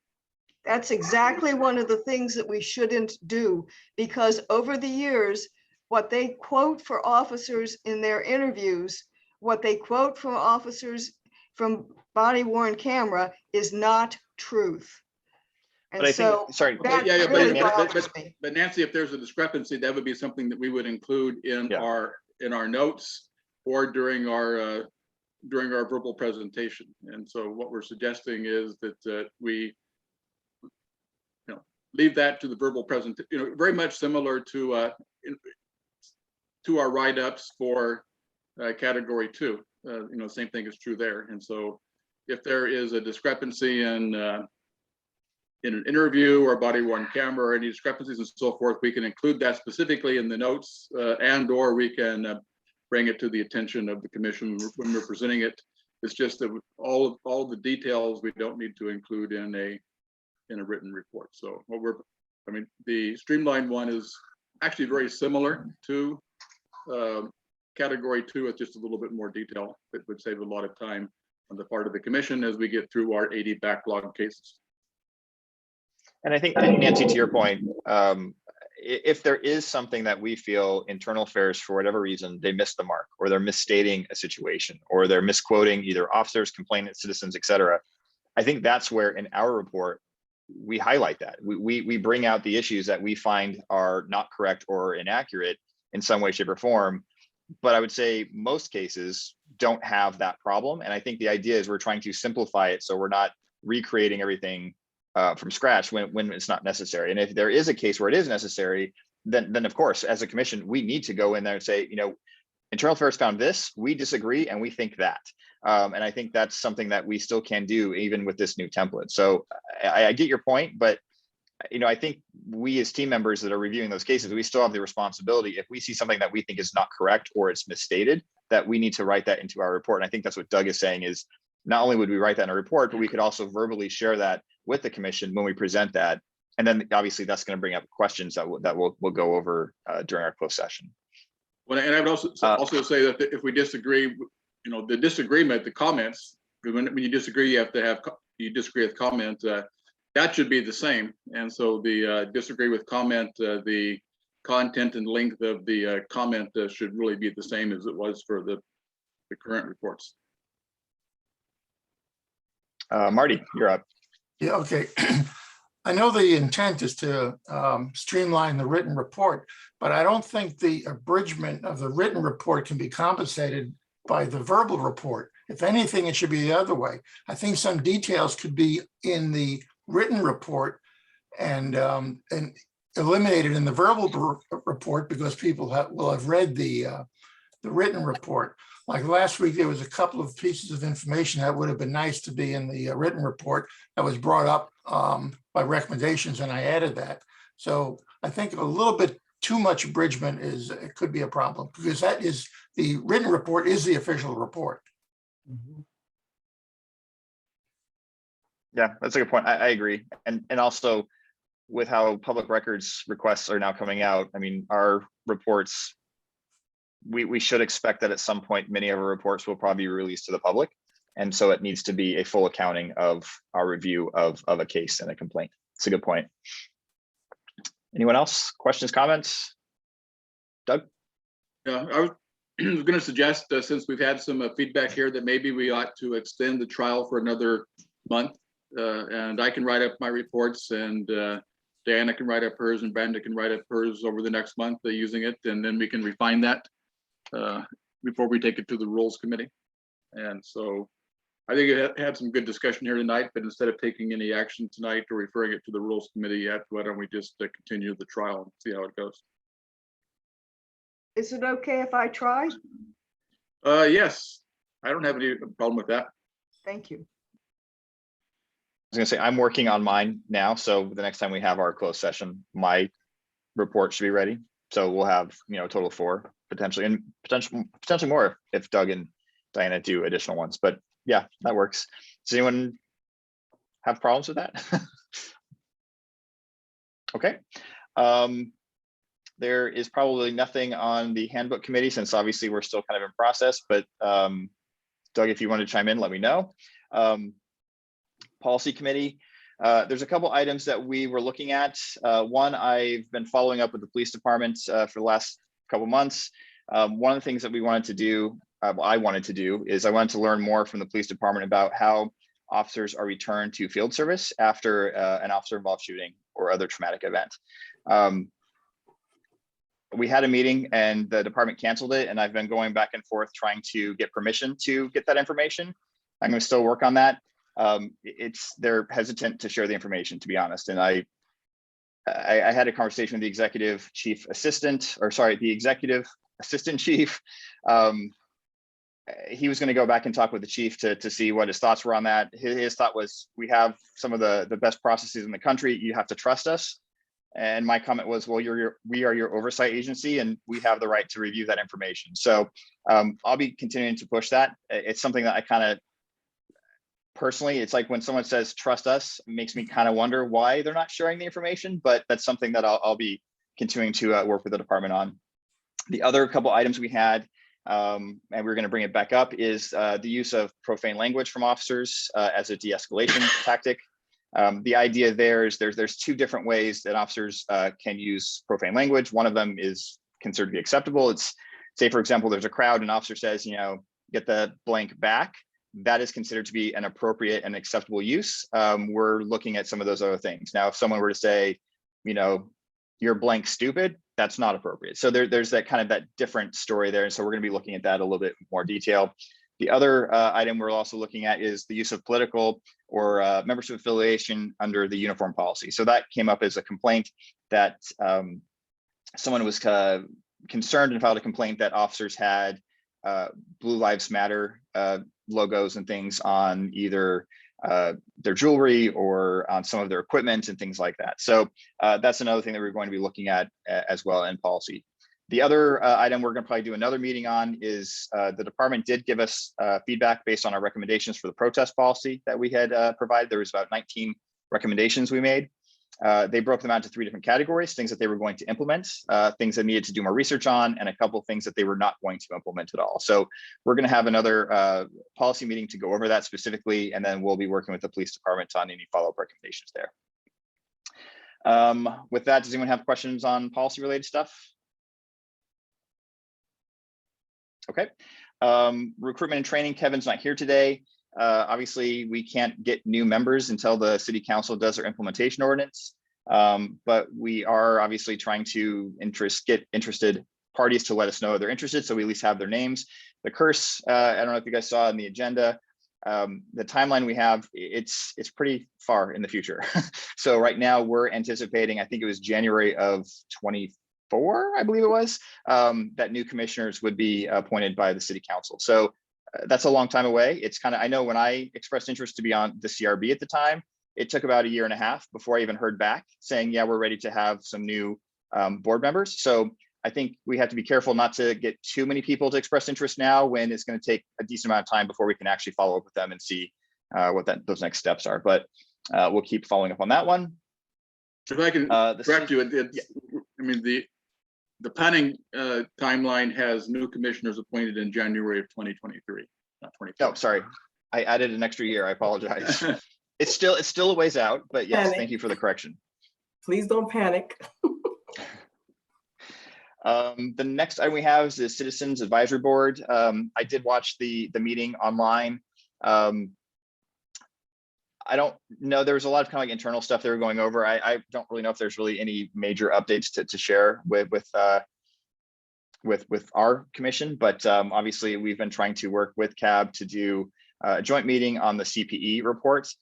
There were some minor revisions that got made to that report, and we were going to try to see if we could do another outreach meeting to kind of come up with solutions based on some of the problems that that report found. The idea was we wanted to have CAB, CPP, and potentially the police department involved. We were also going to reach out to the new hire, Kim Desmond, and to see if she could kind of participate in that as well. So more information on that as it comes up. We'll probably end up doing that in the new year. Obviously, coming up with the holidays, it doesn't make sense to do something in December. But I'll be working with Norma, the chair of CAB, to see what we can do on that one. Doug, you already kind of did a decent amount on the transition planning committee related stuff, but do you want to touch base on that as well? You're on mute, by the way. Yeah, so I already talked about the implementation ordinance. Again, the current plan is for PSNLN to have it available at their January meeting. I think it's the last week in January. And with regard to the standard operating procedures, our previous plan had been to have our outside counsel help us draft those standard operating procedures, particularly the ones regarding investigations.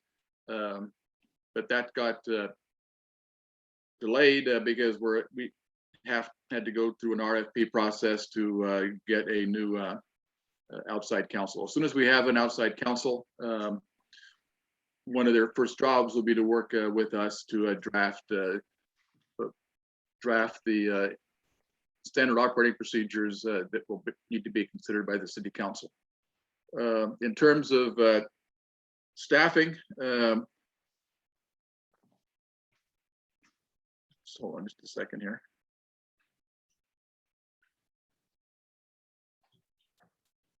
Okay, sorry. In terms of staffing, the administrative aide will be the person who works basically as the complaints coordinator as well as the finance coordinator. That person has been selected. They are a current city employee in another department, and the current plan is for that person to begin. Is it on December 20th, Charmaine, or was that date? It's still December 20th, okay?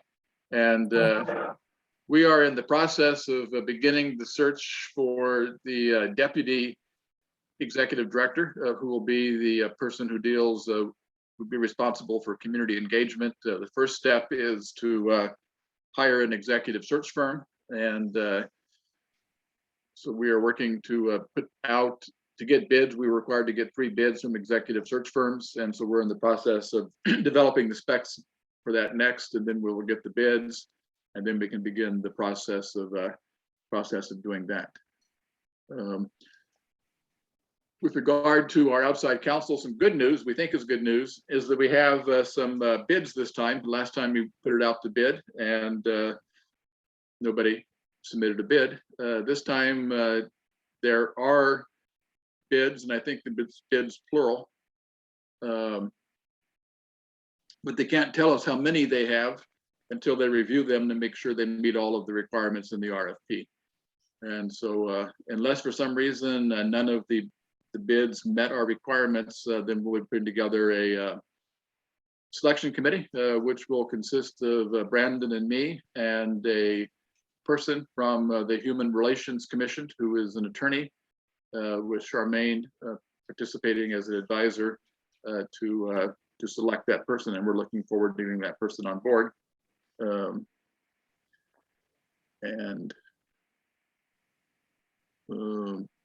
What else did I have here? The office space update.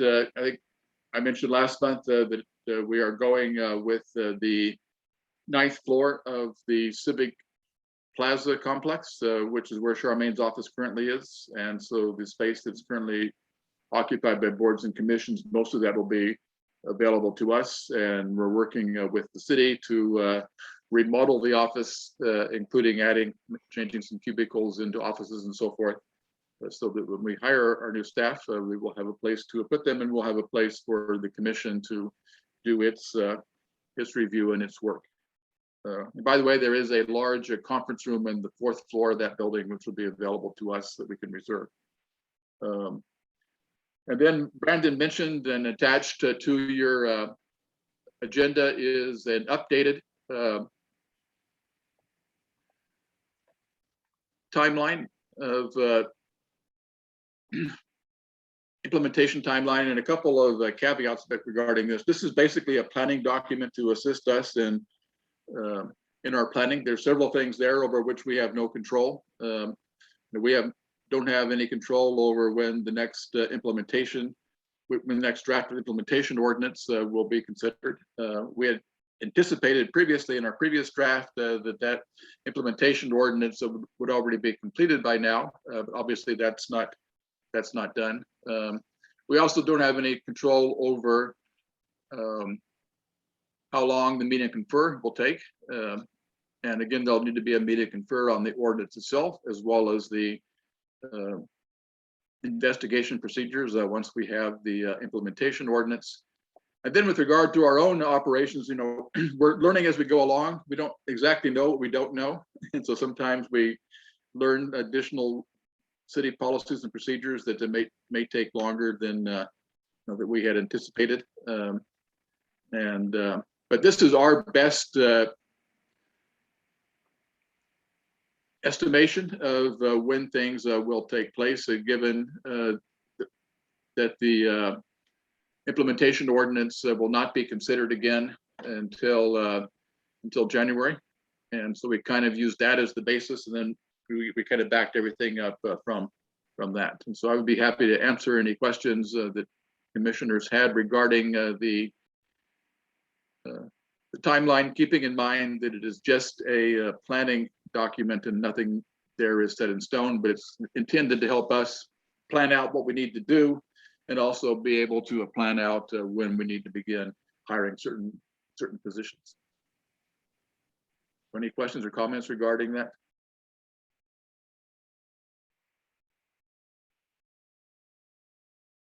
I don't think so. I don't see any hands coming up.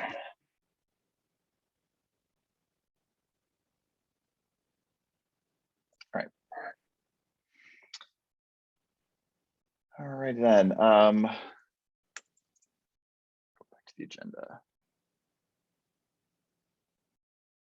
So with that, I'll start the chair's report. I already did the reminder for the hours. If anyone has questions on that, let Charmaine, Alina, or myself know. We can try to help you out. I did want to do a reminder for all commissioners that every commissioner needs to be on at least one committee. I know a couple of us, most of us are, but there's a couple of us that aren't. And also, if you want to change committees, you can do that as well. So I think I was gonna do that last month, and to be honest, I forgot to do it. So I was gonna send out the current list of assignments, and then people can change if they'd like to, or you can get yourself assigned to one. The other thing that we had kind of reminded everyone is this is a public open session meeting, that we want to make sure all of our commissioners have their videos on. If for some reason you don't have a camera or something like that, we can try to secure one for you so you can have it. I know one of our commissioners doesn't have a camera, and we were going to try to buy them one. And I know we also had someone else that was just concerned about having privacy issue of having the camera on anyway. But that was a requirement from the city, and I actually believe even maybe the state. Charmaine can correct me if I'm wrong on that one. But the boards and commissions put that requirement out to all boards and commissions for their open session meetings. The other thing is we have the resignation of Michael Chan. He resigned. He meant that to be effective, I believe it was the 8th of November. So we are now down to 17 commissioners. So obviously, it becomes a little bit more difficult as we have fewer commissioners to be able to do the amount of work that we have, but we're trying to work through that. Charmaine will kind of go over all the cases that we have coming up on her report. The other thing is I did have a meeting with San Francisco. They're basically doing regional kind of California regional meetings on Oversight. And there was also one for Los Angeles. So that one actually was pretty interesting. It was specifically hosted by the Oversight Agency for LAPD. But there was also other agencies that were there for the oversight for the Orange County Sheriff. There was actually the Department of Justice oversight person was there, and a couple other areas, throughout Southern California. So the idea there is we're trying to share best practices. What are we struggling with? What works? What doesn't work? And then where are areas within California law that we can try to make some changes. So that was kind of the first meeting, other than kind of the introductory meeting. It was about 2 weeks ago. So I think they're going to be trying to do that every quarter. So one of the things, once they kind of get it up and running, it sounds like they're going to expand it to other members if people are interested. So once they give us the go ahead, we can extend it to all of our commissioners to attend those. Usually it's like an hour or so, and then it's a Zoom meeting right now. Someday they're thinking of trying to do an actual in-person meeting, but with COVID and all that, I think that's going to be a ways off. The other thing, actually, I already talked about it, was the joint meeting with CAB on the CPE data study. Like I said, I think we're going to try to set something up probably coming up in the new year to be able to go over that, look at what the data showed, and then try to come up with some solutions. Rather than rehash what the data is, we're trying to come up with how can we fix it rather than just talk about what it was. But that's something that obviously we'll be doing in the future. And with that, I don't have any other updates. So Charmaine, I'll hand it over to you. Excellent. So I'm going to try to do this within 5 minutes. So we can get out of here. So the first item is the caseload update and the stats for our case reports. As our chair mentioned earlier tonight, we have 82 active cases assigned to our teams. Internal Affairs sent over 2 more cases sometime earlier today, and I will be assigning those cases to the teams tomorrow. In this fiscal year that began on July 1st, the commission reviewed and deliberated on and closed out 49 Category 1 cases and audited 10 Category 2 cases. The commission also evaluated 13 disciplines and 1 shooting review board report. I want to encourage the commissioners to actually look at the spreadsheet that I sent out yesterday. At the bottom of that spreadsheet, there's a whole bunch of discipline cases that has to be evaluated. So please try to get to those discipline cases. The stats for the team case assignments are as follows. So team 1 has 15 cases in their queue, 12 are Category 1 cases, 2 of which have sustained findings, and 3 are Category 2 cases. The team has no officer-involved shooting or in-custody death cases. Commissioner Vaughn, does that sound about correct? Absolutely. Excellent, thank you. And team 2 has 9 cases in their queue. Of the 9 cases, 7 are Category 1 cases, 2 are Cat 2 cases, 4 have sustained findings, and the team has no officer-involved shootings or in-custody death cases. Team 2, we don't have any commissioners from Team 2 here tonight. Team 3 has 8 cases in their queue. Of the 7 assigned cases, all 7 are Cat 1 cases. 2 of the 7 cases have sustained findings. The team has no officer-involved shooting or in-custody death cases. Commissioner Workman, does that sound about correct? One case of 135, we did that last week and I made the corrections, so that should be off of there. And that I think we have only 2 with sustained findings after that's gone. Okay, excellent. I'll make those corrections. Thank you.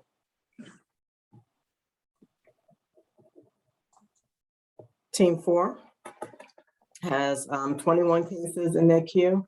Of the 21 cases, 13 are Cat 1 cases, 6 are Cat 2 cases, and 4 cases have sustained findings. Team 4 has 1 shooting review board report to evaluate. 2 officer-involved shooting cases, 1 of which has sustained finding, and no in-custody death cases to review. Commissioner Case? That sounds about correct. I didn't get a chance to look at the spreadsheet you just sent. I'll look at that when I get back in town, but that sounds roughly correct. Okay, excellent, thank you. Team 5 has 6 cases in their queue. Of the 6 cases, 2 of the 6 cases are Cat 1 cases and 2 are officer-involved shooting cases. The team has no officer-involved shooting cases to review. Let me just go back. They don't have any officer-involved shooting cases. I thought we had 2. I thought we had 2. Yeah. Let me pull up this chart again. Yeah, it looks like there's two OIS cases for Team 5. And no in custody death cases? Correct. No. No. Okay, so that sounds correct. Thank you.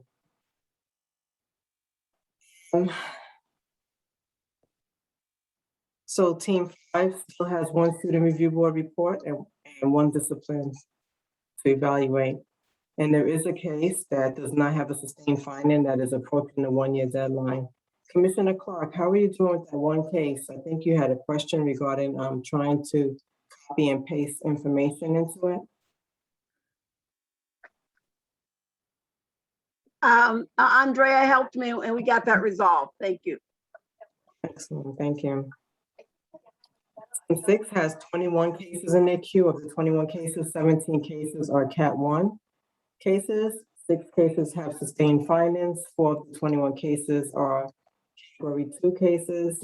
The team has no in custody death or officer involved shooting cases. And they have also 2 disciplines to evaluate.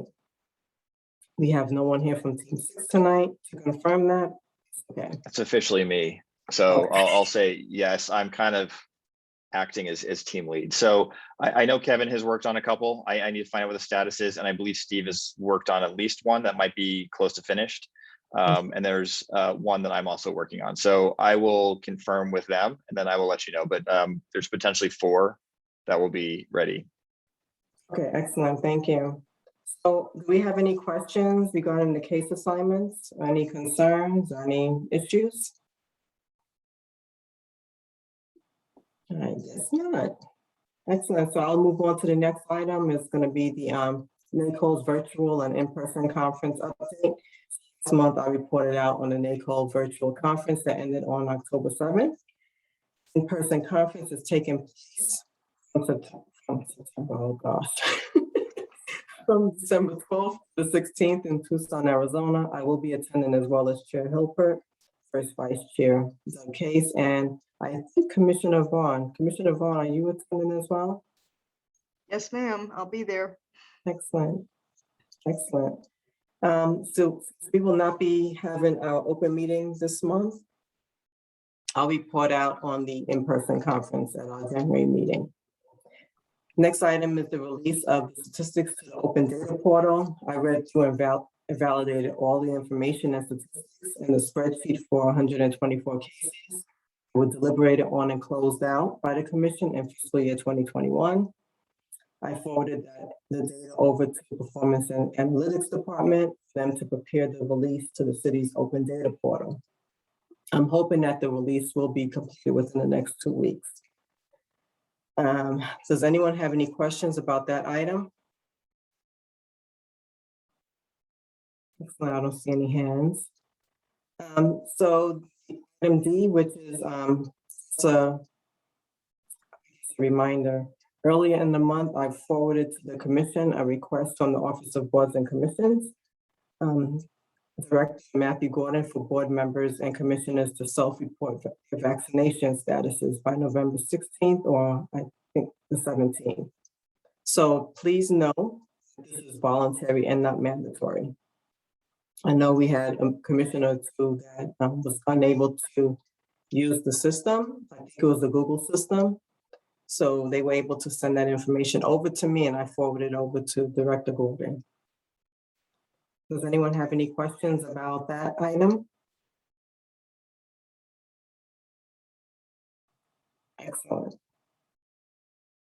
So lastly, I want to take this moment to thank every one of you all for everything that you are all doing, especially being here tonight. And I know this is Thanksgiving week.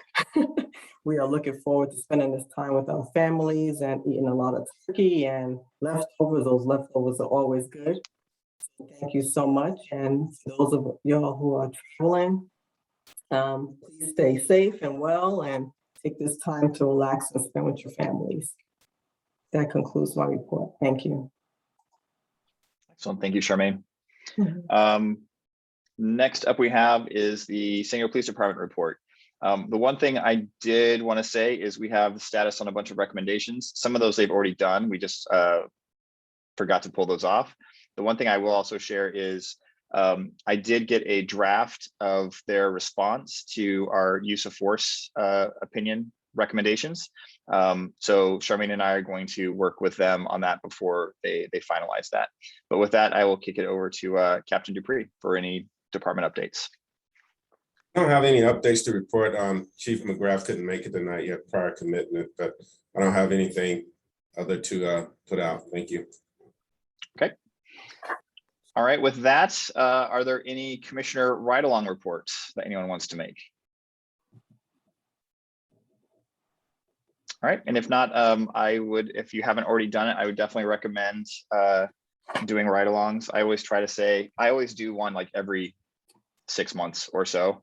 And I would definitely recommend, if you're comfortable doing it, is I would definitely recommend doing the dispatch sit along with either the call takers for like 911 and also the radio dispatch. It's I did it about 2 years ago, maybe 3 years ago, and it's pretty impressive. The dispatcher I was with was very helpful, and I was there from, I think it was there from 4 to 8, and she was even asking, she's like, "Do you understand what's going on?" I was like, "No, I can't even follow up." So I have to say their job, it's very impressive. I honestly don't know how they do it, but it's definitely a good one to watch and get that experience, because I think we see the other side of when those calls come in and how that gets processed. I think sometimes it's interesting to see how that actually, that first interaction with the department comes in. And with that, we're pretty much close to the end. Are there any announcements or comments from commissioners?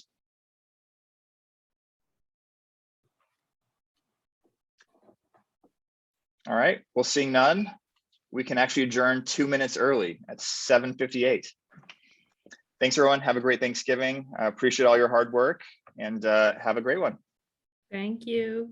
Bye. Bye, Thanks, everyone. everybody. Have a Good happy night, Thanksgiving. everybody.